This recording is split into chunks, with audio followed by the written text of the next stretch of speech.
If you work in the theaters of Manhattan, you probably heard of Nate Patten. And whether black, white, Asian, or Latin, you wanna punch him right in the mouth, but please don't do it. No, he's just our Nate, a man of many thoughts he can't abbreviate.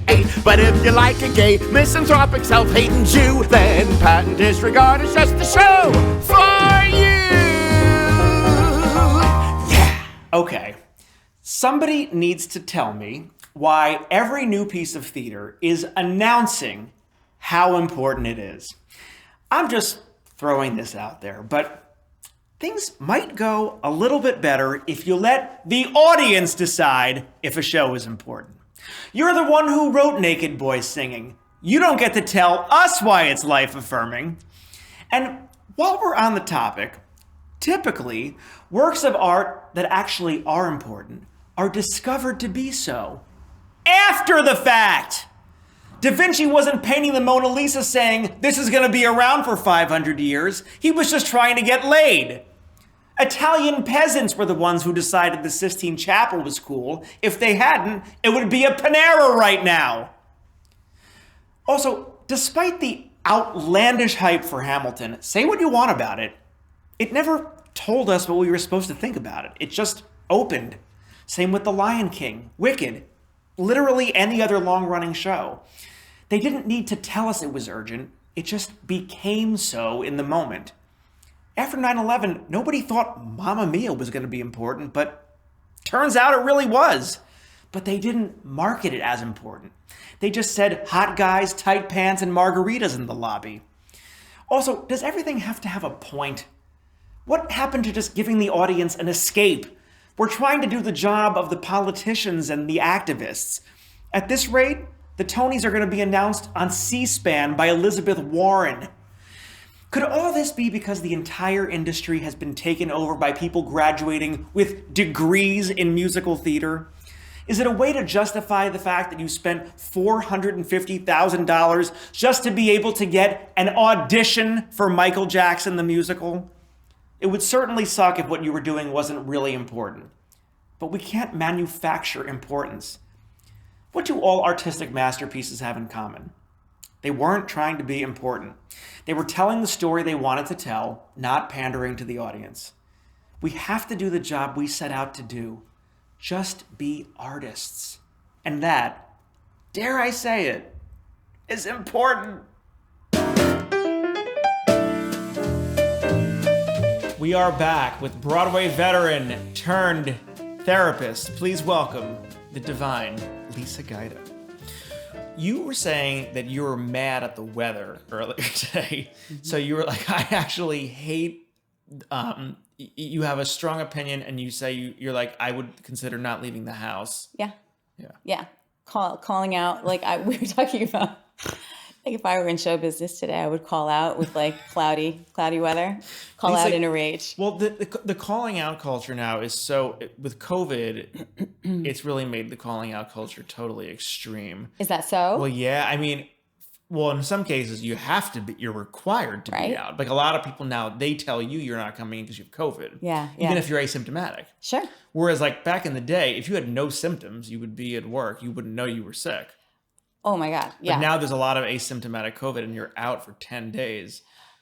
So I think when people do have the sniffles, they're like, I should stay home, which you probably should now. I was the kind of person, like when I was in Fosse, I would do the show with the flu regularly.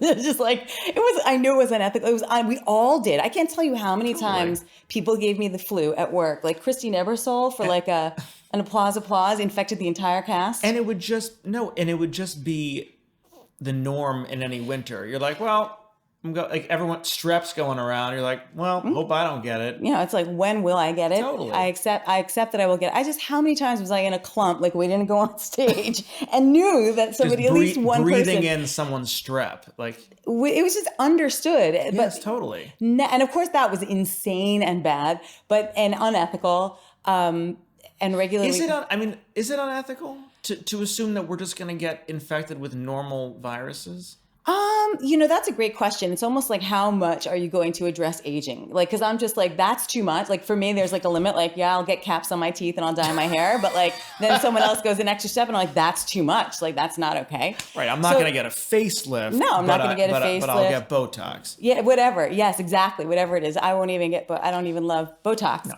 But I've never gotten Botox, as you can tell. But no, it raises the question though, like, is it unethical to just subject people to illness in a theater because we're human beings and the viruses go around? I'm really asking that question. I'm not making a statement. I don't know. I guess they're like, the community comes up with an answer. And like my understanding generally, like when it comes to sending my kid to school, or like basically when it comes to when there's a fever, I guess it depends on how impaired you could, the person can expect to be. Right. I mean, but our bar for this has changed totally, very much, which is now like, as if you're vaccinated with COVID. Yeah. In almost all cases, I'm not a scientist, but in almost all cases, you're not going to die. Yeah, I mean, if you're vaccinated, I mean, there's a very small percentage. Yeah. But like, we now say like you're out for 10 days if you have COVID, whereas like back in the day, the flu, like you could really be sick from the flu still, and you would not have to have called out for the flu. People did not call, and that's the thing. Like I sent my son to school with a cold, and it was sort of like not cool. Right. You know what I mean? But how do you not go to school with a cold? You would be out all the time. I mean, that's right. Or, For me, I'm just like, there's just a little part of me that's like, suck it, everybody. It's a fucking cold. Right. I was born in 1969. We tested all day and night like it was our job. He doesn't have COVID.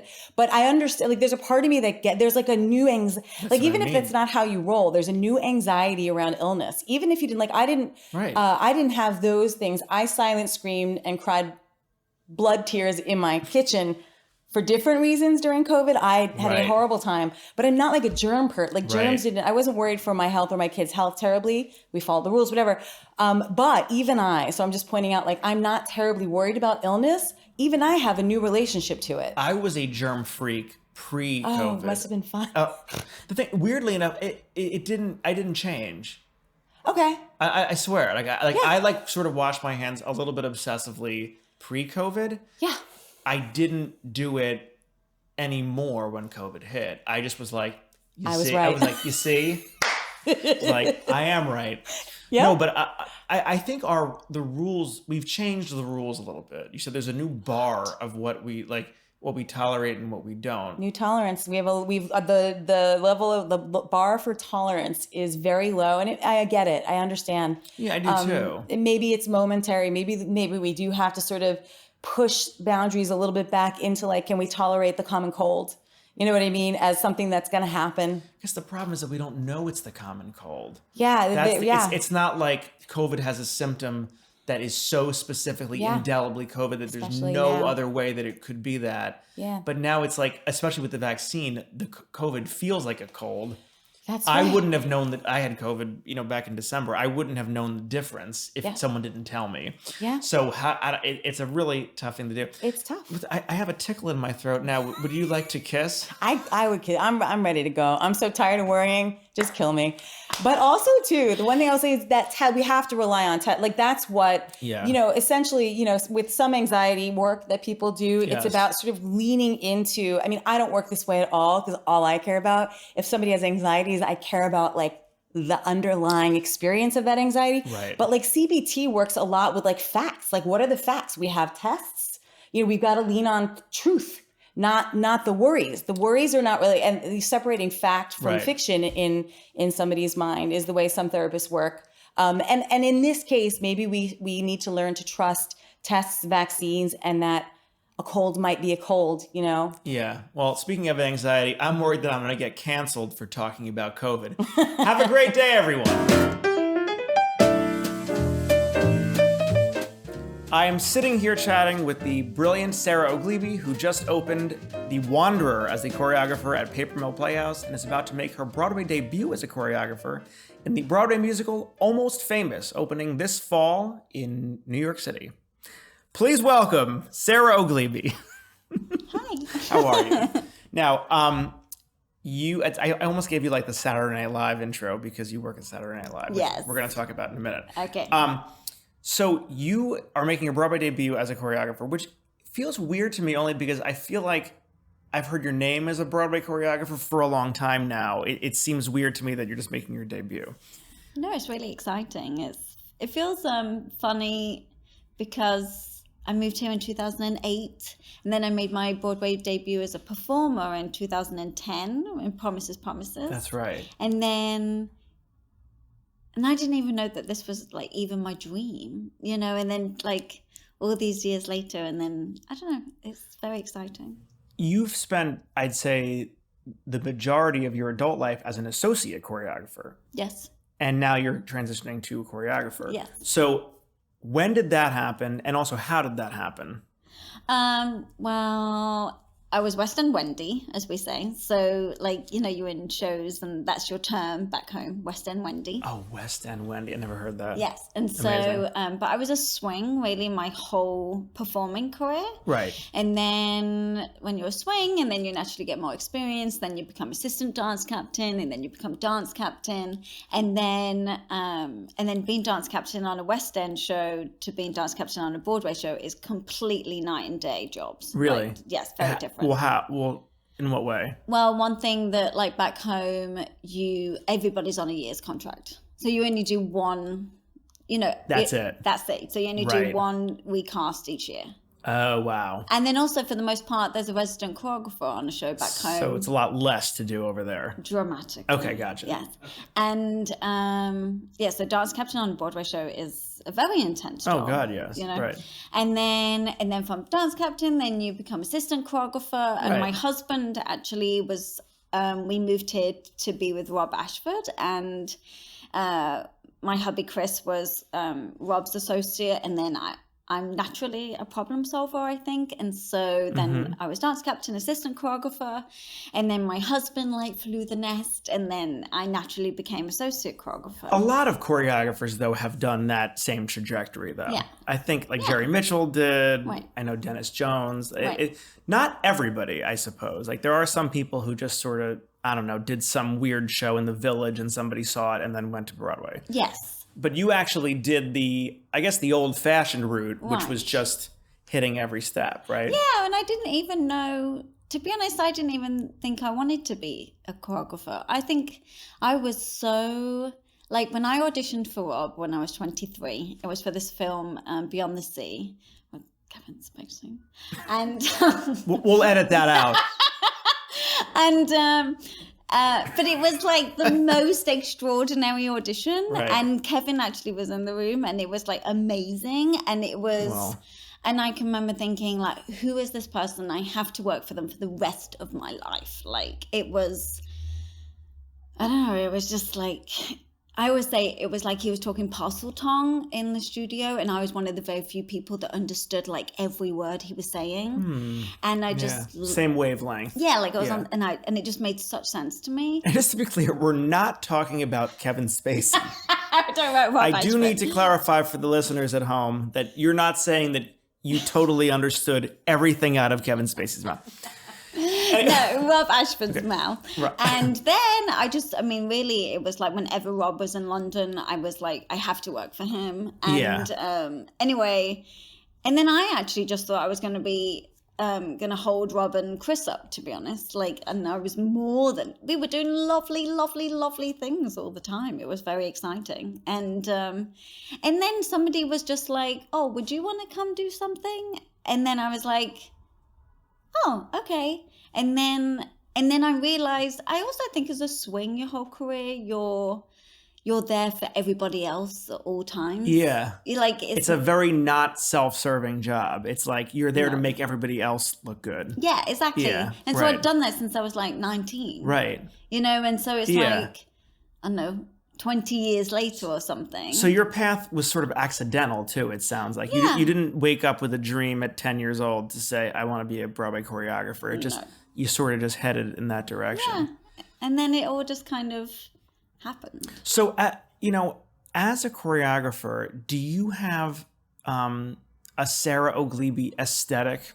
Do you feel you have your own style, or do you adjust your style depending on the music or the material? I think I'm going to say yes to both those answers. Literally, somebody just came to watch The Wanderer the other day and they were like, oh, it's very you. Like, I mean, I'm little. So I, even just in Almost Famous recently, I'm always like, the coach. Everything has to come from, I'm always like, balls, balls, balls. Or like, That you is know, Kevin like, Spacey. naughty. And then literally, I'm like, for me, I'm very like low. Like I want everything to birth from low, Right. you know? Yeah. But I do know that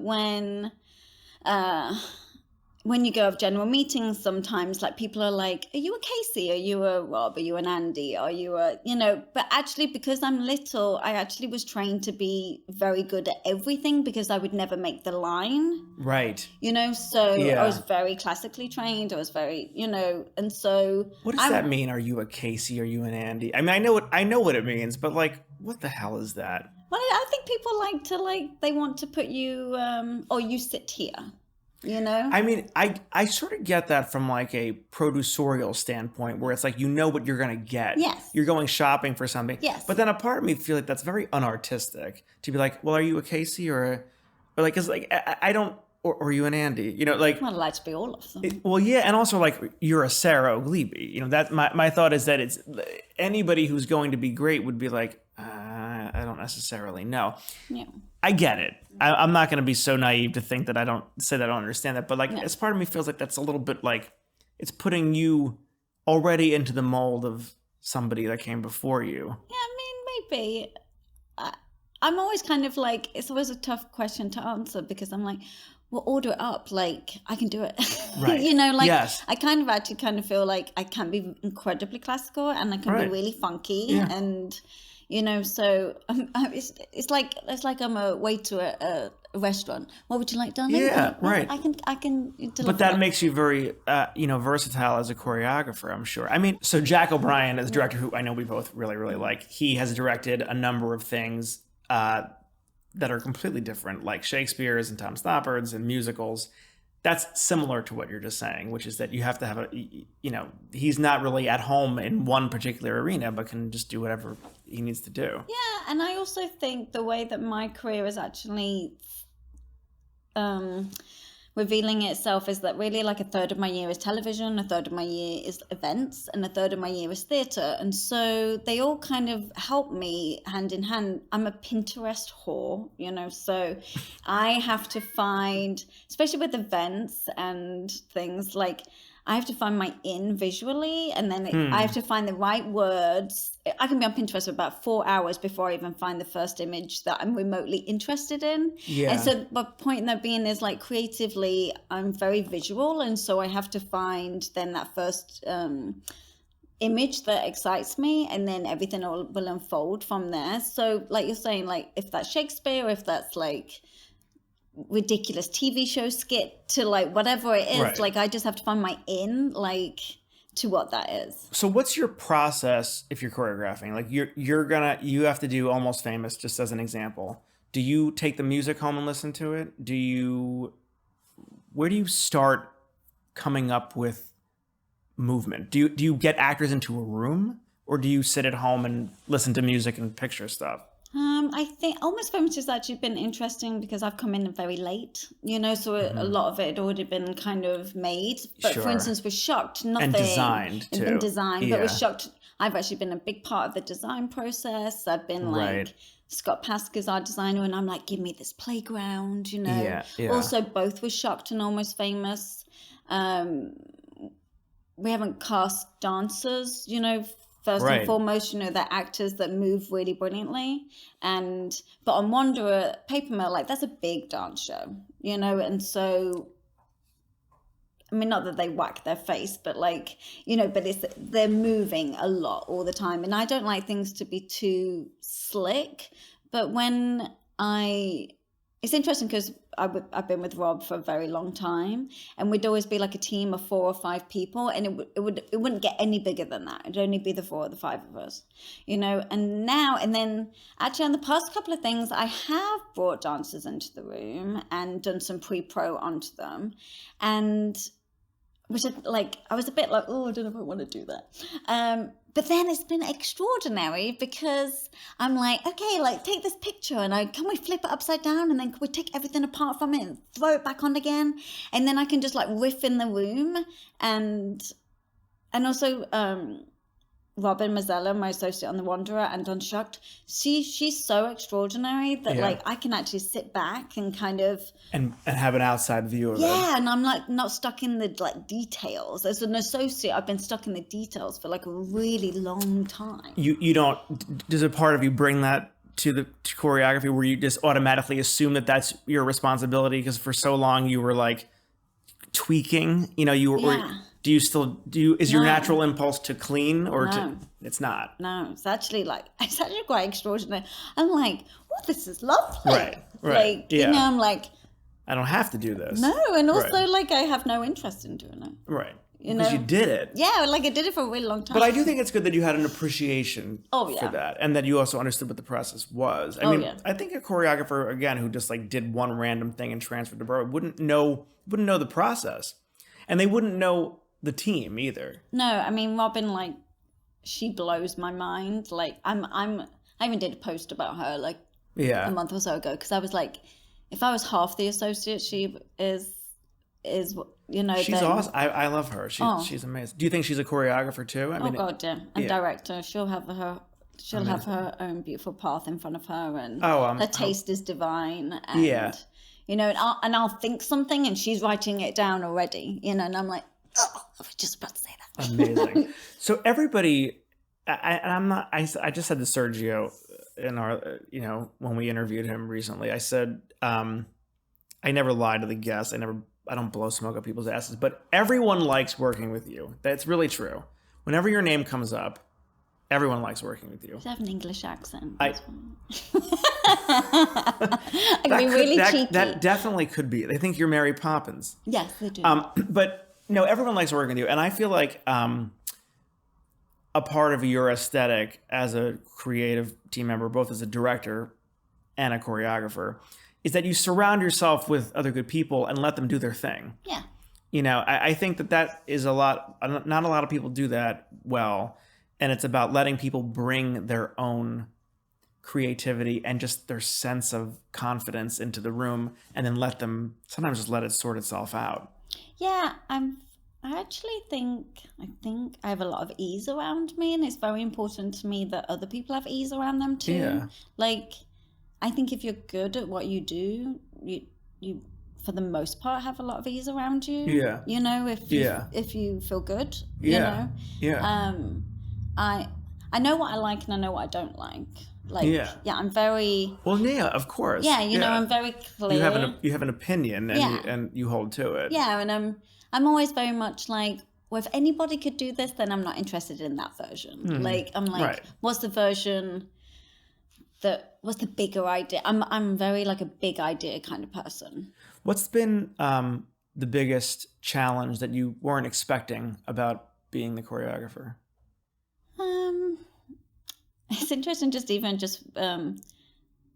really The Wanderer at the Paper Mill is like my biggest thing I've done so far, and so I did High Button Shoes at Encores a couple of years ago before the pandemic, but I won't read reviews. Like I'm right. Too sensitive a soul for it. Like and also I know like if you buy into the good stuff, then I'm gonna buy into the bad stuff right. 20 million more times, and it will keep me awake at night. So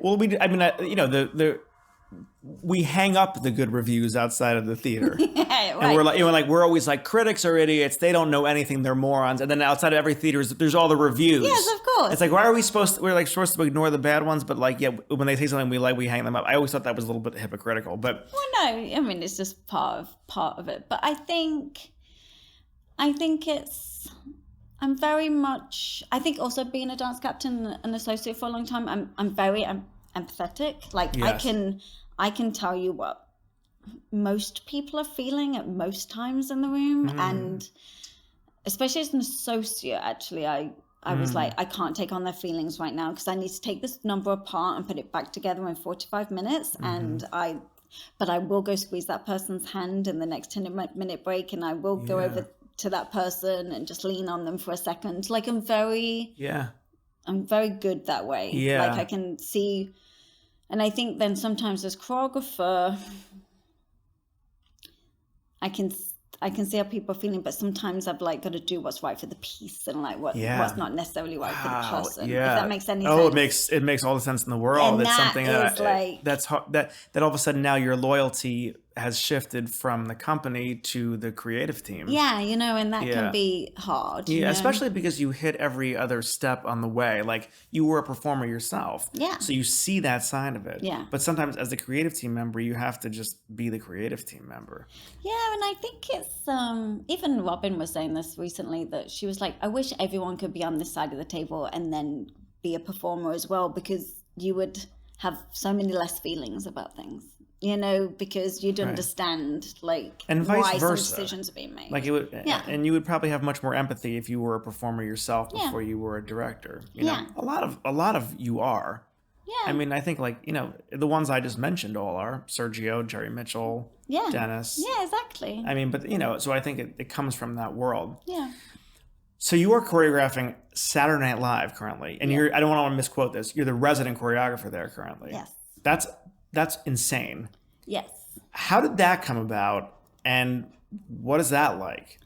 Oh, it's crazy. Well, it came around in a really fun way about 3 years ago. Actually, about 3 years ago, about now.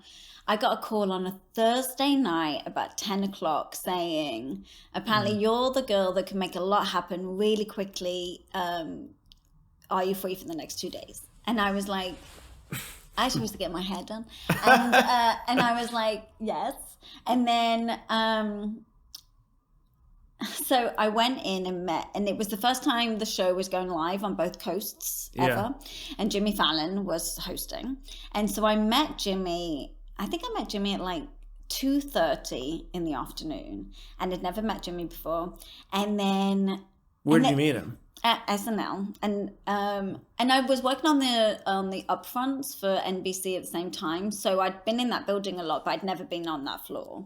And also for me, like when I very first moved to New York,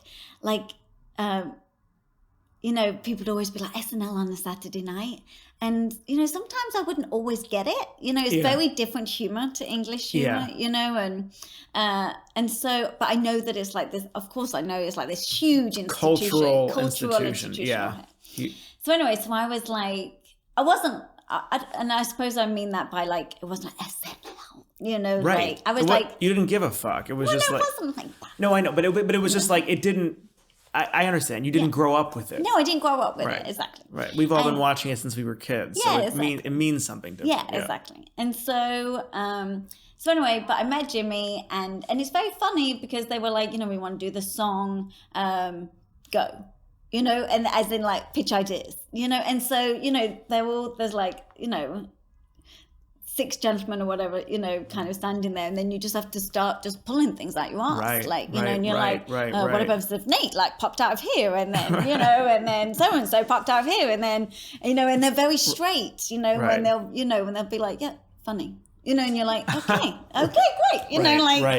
great, and so it's business minded. Yes, like, very business, you know. And wow. so anyway, and then I was like, I've got to get Jimmy in the palm of my hand, which I often think, like, how can I get people, how can I get them to embrace me like very quickly, as in like who I am. And so I can remember I said to Jimmy, I was like, we could do Whoopi, kind of Sister Act 2, which I love.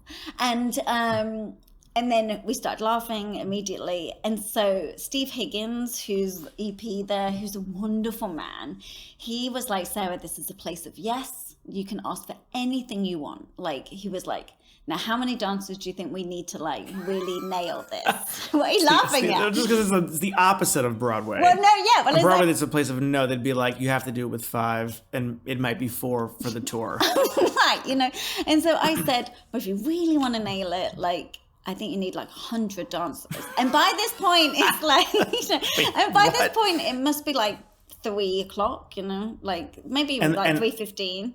On the day of? On the Friday, because I got the call on the Thursday night. But still. So then I said to Steve, he said, if you can get 100 dancers here by 5 p.m., you can have them. It was like 3:15. So literally, I'm then like this.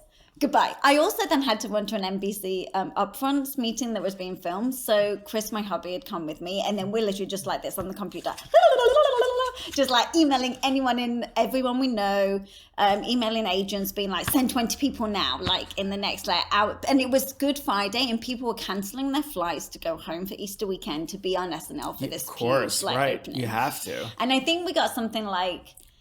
I think it was something like 86 or 88 people there, like by 5 p.m. So an hour and 45 minutes later? Like an hour and 45 minutes later.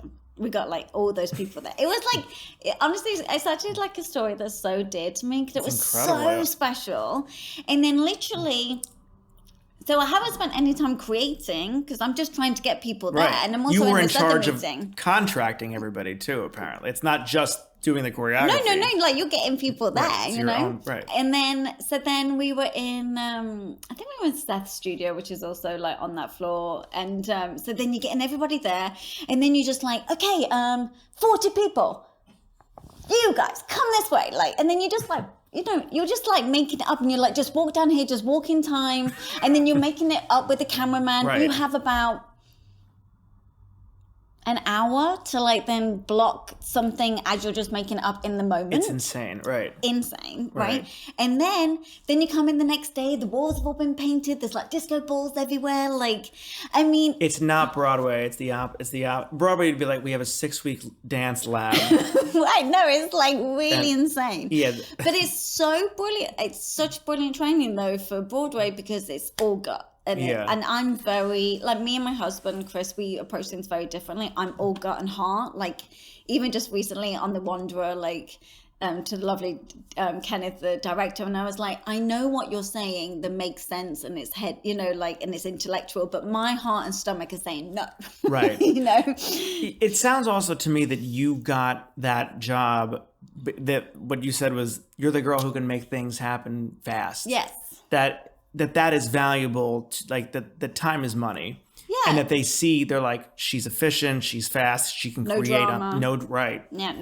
That's interesting. Like, whereas I find in theater, we might be more willing to tolerate drama, where we say like, oh, this is going to take 6 months, and you know, it's we're going to do a lab and then a workshop and then this, and where this is like, it has to happen tomorrow. Get 100 people here in an hour. Yeah. I mean, literally. And so then it went really well. Like, it was really exciting. And then I became like Jimmy's girl. Like, so I'm like, worked with Jimmy on all of his stuff. Like, we did this really special thing, Broadway's Back, last summer. I saw that. Which was with like, Lin-Manuel, right? Yeah. And it was really special. Yeah. You know? And then, and what's wonderful with that is that, you know, you get to go in and not all the time, this doesn't always happen in television, but I got help. I crafted like a lot of that, you know, like, this can happen, like, you know. And so that was a really special moment, and we were all like crying in the studio. It was the first time the audience were back, and it was really emotional. Oh, I'm sure it was the first thing that really had happened post-COVID, right? Yeah, exactly. And it was very special. And then from that, because it's the same team on SNL as on Tonight Show, then that they asked me to be resident then this past season. But then, you know, I get obviously the season list, but I don't get confirmed until like Wednesday night or Thursday morning. So you may not even be on the show. Yeah, or like available. Oh, right. Because you're not necessarily required to be in the building on Friday night. No. Yeah, and sometimes they don't need a choreographer. Right. So it's if you're available, and if it's not like you're in the building 7 days a week or something. No. They just let me know like very late Wednesday night, and Mama like goes to bed early, so I get it on a Thursday morning. And so and then there's 2 units, because there's the film unit and the live studio. So sometimes like the film unit will say that they need somebody, or I mean the first weekend I was there, it was very funny that it was Kim Kardashian was the first weekend, and I didn't do anything till like 3 a.m. in the morning, and I'd been there since like 11 o'clock or something of the day, and I was you're still working at 3 a.m.? Yes. They're still in the building at 3. Yeah, you know, and I was laughing actually with Danny the other day because literally just last weekend, I was like, I'm never going to have any ego, because there was this one sketch and they've got all the cards, and, name cards, and this, it's like a 6-minute sketch. And then literally my job was to then turn around, put my bottom underneath these cards and twerk to inspire. Just keeping you grounded, right? It keeps me grounded. Amazing. But so sometimes you get to do like really epic, like, right. You're the writer, right. you know what I mean? Yeah. And you're like making it all happen. And then sometimes you're just like got your lovely bottom right. under the just card. Twerking. And right. I'm here to inspire you with a bit of a twerk. Right, nothing will keep you more humble than the ups and downs of show business in general. It's like Absolutely. So you are married to another Broadway choreographer. Yes. That's so, I don't know, that's rather unusual. And what is the process like when you have two creatives in a marriage doing different projects, choreographing different things? Do you ever say, hey, Chris, what do you think of this? Does he ever say, Sarah, take a look at my choreography. Is this good? Is this bad? You do? Yes. You cross the lines and say, like, come look at this. Can you weigh in here? You do. Like, he just choreographed Back to the Future in London. Yeah. And I mean, really, the whole pandemic, we broke the whole thing down. Like, many arguments. Really? Yes. Over choreography? Well, just because. Or you didn't like what was there? It was just sometimes, and they just would be. And it wasn't like, I think it's like, I think when you're in a marriage and you're both creatives, we both want the best for each other. So therefore there's no filter sometimes. Right. And we both have a very good filter in front of everybody else, but in front of each other, of course, there is no filter. Right. And you do, but you do, of course, I think as you just said, you really want the best outcome because you want the show to run. Yeah. So like, it's like, my life gets better if his show gets better, so. Right. Yeah. So we really, there is no filter, and at which least sometimes can be really hard. And at least you know that each other's heart is in the right place as far as the show, because it's, as you said, one's being better is a success for you too, because you live together and you're married. Yeah, so and we're only arguing because it's like, and I'm like, well, I understand what you're saying, but that's not coming across. You know, like, and it'll be, like I said. He's going to give me his unfiltered. I want to know what he really thinks, because he'll be the only person that will tell me. Wow. Really tell me. That's true. And he will. Yeah. And then you'll tell him. Yeah, and I'll tell him. I think of a friend of mine, another artist, that we get into like very really heated discussions over whether we liked a play or something or didn't like.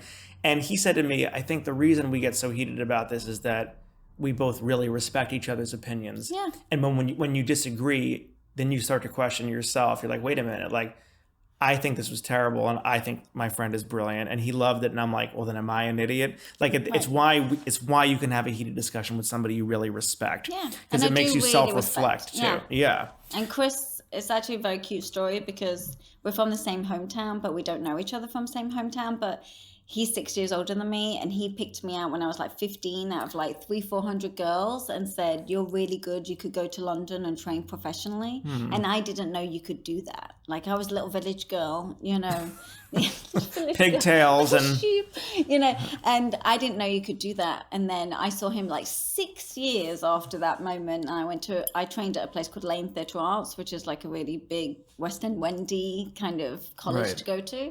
And, a Kylie Minogue casting, and I wanted to say thank you to him, because I would never have gone to London if he'd never guided me in that moment, and I would never have moved to New York either without Rob and Chris. So really, he's been my angel. Like, and how great also that you have another support in the industry who, as you said, both really gets what you do. Yes, and understands the life that it is. Yeah, I mean, it's hard. We have a 3-year-old, and each week never looks the same. Yeah. So you're constantly like struggling, all the time. You're not struggling, you're just juggling, what's your schedule this week? What's my schedule this week? And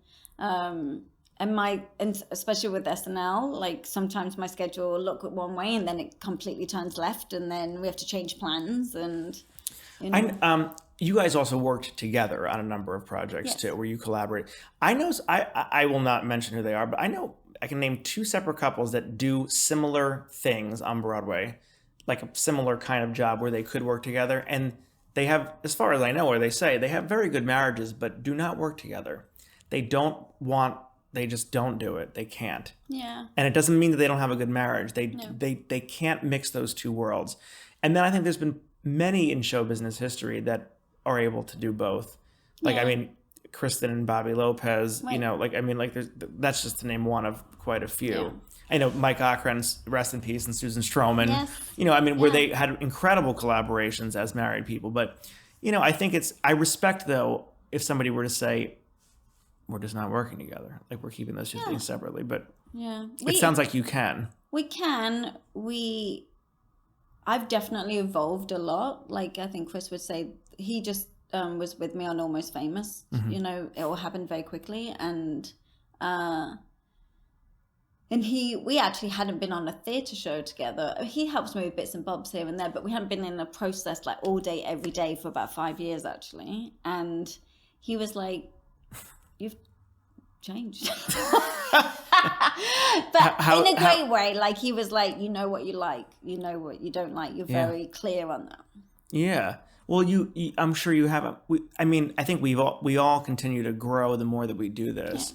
But he really probably has the closest view of it because he lives with you and he works with you. Yeah. But that's awesome, though. I mean, it also means that you've probably developed, have a more sophisticated taste. I mean, Well, hopefully.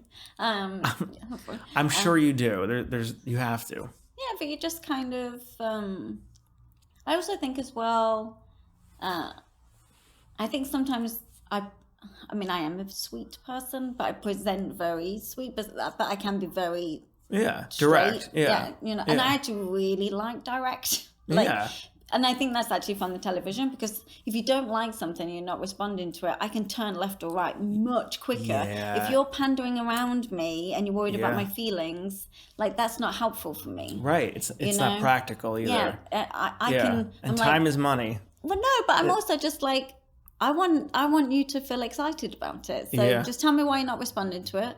And then even Jeremy Herrin, director on Almost Famous, like, it was funny. I left school at 16, and so I wouldn't say I'm very articulate, and so I'm just very, I don't know, wear my heart on my sleeve, and then he'd say all these sentences that were like absolutely gorgeous, and then I'd be like, right, can I say all that back to you again? And he'd be like, okay, and then I'd be like, so when you said this, and then I'd have to say it all back to him in like my words, and then he'd be like, yes, isn't that what I said? And I said, yes, and then. But I just want it to be, and I said to him, don't be precious with me. Yeah. I might present very sweet, and I am sweet, but I really appreciate somebody being very direct with me. Do you think, if I may say this, do you think that that's part of the challenges that women in show business face? Do you think, like, being like, well, I can't, a woman's going to be emotional, so I have to go indirectly around her. I mean, do you think that that's like, is that sexism on display? I think maybe people might think that, but I'm sure I can say for all the ladies, like, I've got a kid I've got other stuff to do. Right. No, I'm not saying that's what it is. I'm saying is that sexism in the industry? I mean, is that saying like, I'm gonna just, I mean, I actually wanted to ask you next, what has it been like to be a woman in what has typically been a male-dominated field? I actually really love it. Like, I kind of feel, I mean, I've always, for the most part, it's always been me and the boys. So, and if that makes, oh God, I might say something horrible now, but I know how to navigate that. Yeah. If that makes any sense. It makes perfect sense. And so... why do you think it has been a male-dominated field? I think I think it's just nature. Like, the caveman goes out to get the... and I think I don't have the answer to that. Believe me, I'm just asking. I think even another female director I'm very close with, somebody said to her a few years back that until women stop having children, it will always be the way that it is. You know? Yeah. And it's funny too, because actually when Chris and I decided that we wanted to have a family, it took me 2 years to have the confidence to even do it. Because I was so petrified that I was going to lose everything I'd worked. Of what it would do, yeah. And actually, Wow. the first time I was pregnant and I woke up and I knew I was pregnant, we were doing the Kennedy Center honors. And I've never had a panic attack ever, but I knew I was pregnant. My breasts felt different, and I just knew I was pregnant. Oh, you mean you had a feeling you were pregnant, right? Yeah. But I knew without I was knowing pregnant. for sure, Yes, right? Yeah. And I had a panic attack and I went to work late for the first time ever in my career because I was literally frozen. The thought of having a baby in the industry and possibly losing everything you had worked for. Yeah. Lisa Gajda, who our resident therapist on here, we always talk to her. She has said, what would this be if men could get if men were pregnant, like if men were having the kids? Right. What would the world look like? What would the industry look like if men could have children? Yeah, I think it's fascinating. It's fascinating too because I always thought though then that I would go into hiding for 7 months, and come out the other side and I've had a baby, and stuff. And then I actually miscarried 3 times over the next couple of years. I even remember this is crazy, but I even remember maybe the second or third time I was miscarrying, but I even went into rehearsal and knew that the miscarriage it started, but I knew it was going to take time. And so I said to these 2 dancers, I'm going to cry, I'm going to be emotional in this rehearsal today, which I'm not really. And I said, but just, I'm here and I'm here for you. And I want to keep pushing through this rehearsal. So please don't pander to me. Right. But this is bad. I laugh about it now, but they were well, it must have been out of character for you too. Yes. I would imagine. And especially as a boy, coffee press, all your feelings down, you know? Yeah, right. And then, right. But then actually when I was pregnant the 4th time, so I was pregnant the 4th time and I just joined CAA, which I was so excited about, this huge agency. Yeah. And my agent, John, is extraordinary. And I remember we were going for a lunch and we are going to talk about all the things that we want to accomplish. And I was pregnant and I'd made it past the 12-week moment. I can remember being a bit shaky over the lunch because I was thinking this all sounds really wonderful, but then I'm going to have to tell him I'm pregnant, you know? And it's as if it would be just the death sentence or yeah, something. Literally everything we just talked about and nothing, Crazy, and then, right, yeah. And then I can remember then that we were paying for the check and then I was and John, I just have to say that I'm pregnant. and then he didn't even flinch and he just high-fived me and he was amazing. He didn't even flinch. I had completely projected this narrative onto it. That you couldn't do both. Too. Yeah. Right. And then it just wasn't a thing. Just wasn't even a thing for him. Right. And then... Well, good. Yeah, and then even... it was... I even had a meeting with Vital when I was a week out from popping to have for encores, right. a few months later. Right. And I was so large. And I can remember thinking, God, I was so petrified that none of this was going to be able to happen. And it was all totally fine. Yeah. But I had, and it's not that I had projected it onto it because I've definitely been in casting sessions where, isn't she a mum now? Yeah, I was going to say, it's not entirely in your head. No, either. It's not entirely in my head. It's those feelings I think would be based off of some reality too. Yeah, but I think as a creative, because you can go, and somehow Jonah was born on December 15th too, and nothing happens as a creative really over those 2 weeks. Right, yes. And I didn't miss one day of work. I mean, to a narcissistic kind of point, I was I did this off Broadway show on the other side and I didn't miss the thing. Right. I didn't say no to one job before or after. Right. And even to one point, I can remember we were in auditions for this off Broadway show I was doing and we're having a very intense casting meeting and my breasts were ooh. And then I was keep talking. And then I got my pumping machine out. I was at Pearl. I pulled the studio across and I was zuzum, zuzum, zuzum, carry on. And then it was all boys, right. And they were really uncomfortable. And I was gents, I'm totally fine. Keep going. And they were Okay. you know, and I can remember it was really funny, you know. And so actually this other really wonderful gentleman, David Wattura, when we were doing this Broadway show, he was like talking to me off Broadway show, and he was talking to me and he kept dropping to my like breast, and I was like, David, and he was like,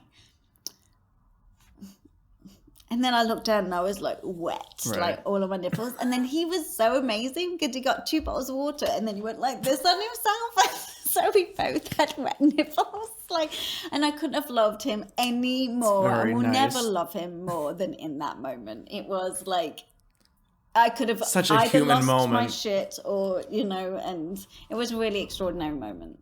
So the point of being though, it's like, I think it's interesting being a female. I love being a girl. Like, you know, I always kind of like, I like love being a girl and what, like having a girl point of view and girl feelings and girl, I don't know, just all girl things like in the rehearsal room. I think it works. You don't have to like be a woman who's playing a man. You can actually just do you. I actually did that one time for an interview for a job, and I thought, I'm not going to be me. I'm going to be very straight. You did? You really? And I did not get the job. Yeah. Why do you think? Because I wasn't me. You were being disingenuous to yourself. Yeah. Wow. Yeah. What did you do? Did you dress in a way that wasn't you, or did you? No, I was just very like uncolourful. Yeah. Not that I'm saying that men are uncolourful. No, but I know like, what you mean. You know, like I was just very like, yes. Not a lot of emotion, or I was just very straight. You Yeah. know? Whereas I think my superpower is like me, actually. Right. Which is actually really Of interesting course, because right. like being a swing from when I was 19, like all the way through to like the past couple of years, like I think I've always been a bit even at school I was a chameleon. Like I'd just be whoever. I'm in the middle. I'm like always wanted to be my sister too, you know, so just being like whoever that group of people want me to be. Right. If that makes sense. Yeah, like just assimilating into the group. Yeah, exactly. And now actually feels really nice because I feel like I'm really getting to be me. And just being the version of yourself that does what you do and not having to project another version of it. Exactly. That's amazing. Yeah.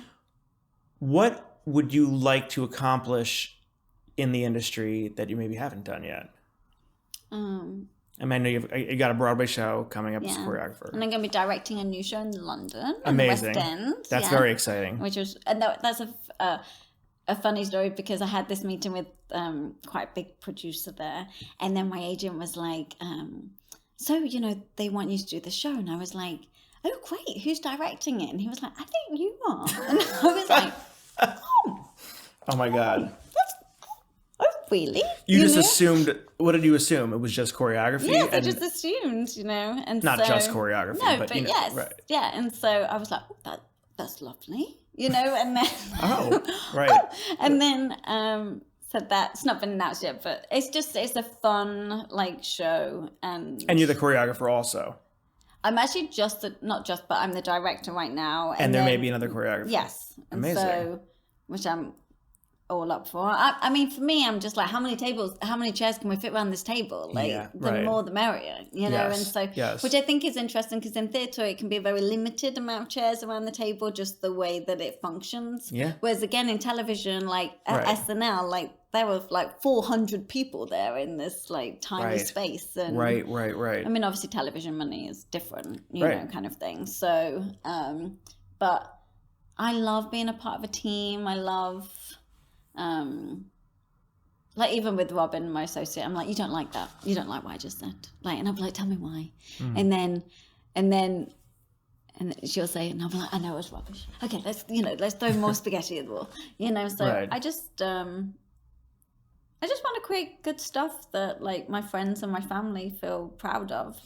Amazing. You know? Yeah, I think that's all. I love that advice because if you're catering to the people that you love, the truth is other people will love it too. Yeah. I think that's the only way to create in an honest way. Yeah, my biggest fear is producing anything that's like beige or vanilla. Yeah, right. You know, and so I'm like, I like, that's why I like big ideas. You know, yeah. It's like, what's like, It's funny, even like that word artist, like I really struggle with that word. Like I'm like, it sounds really silly, but for some reason I'm way more comfortable with the word creative than I am artist. What about artist makes you cringe? I don't know. I think it makes me feel like I take myself seriously. Yeah. If that makes any sense. No, I get it too. It's like, I'm an artist. No, like, Although creative, I sort of feel the same way about creative too, a little bit, but artist really sounds pretentious.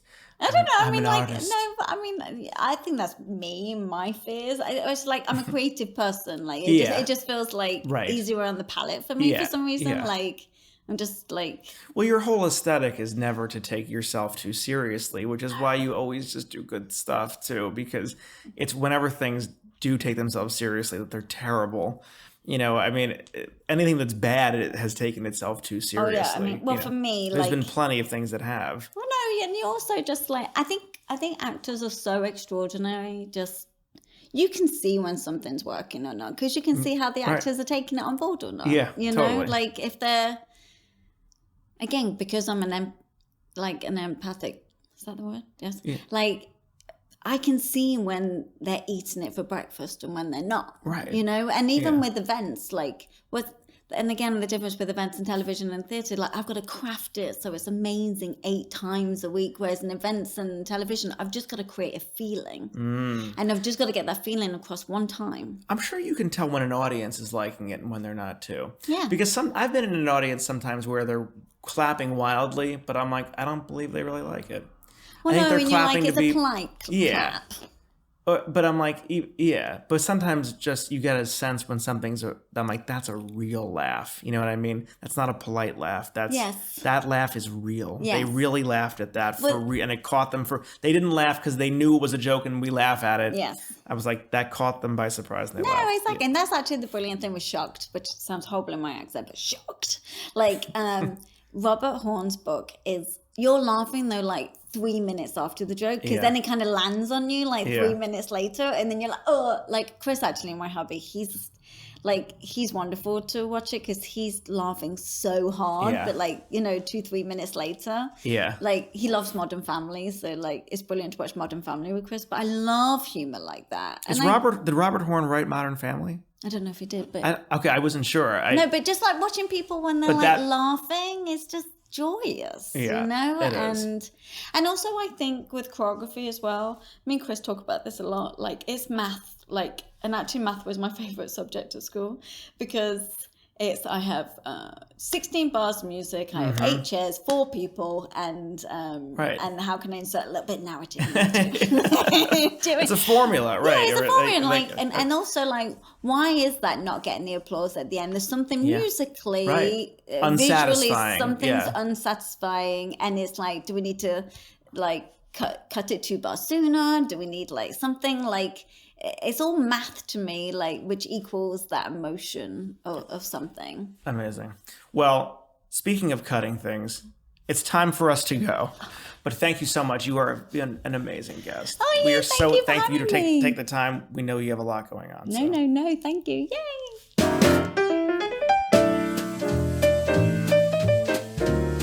In the unlikely event you've enjoyed what you've watched today, please subscribe to us on YouTube and follow us on social media at Patten Disregard.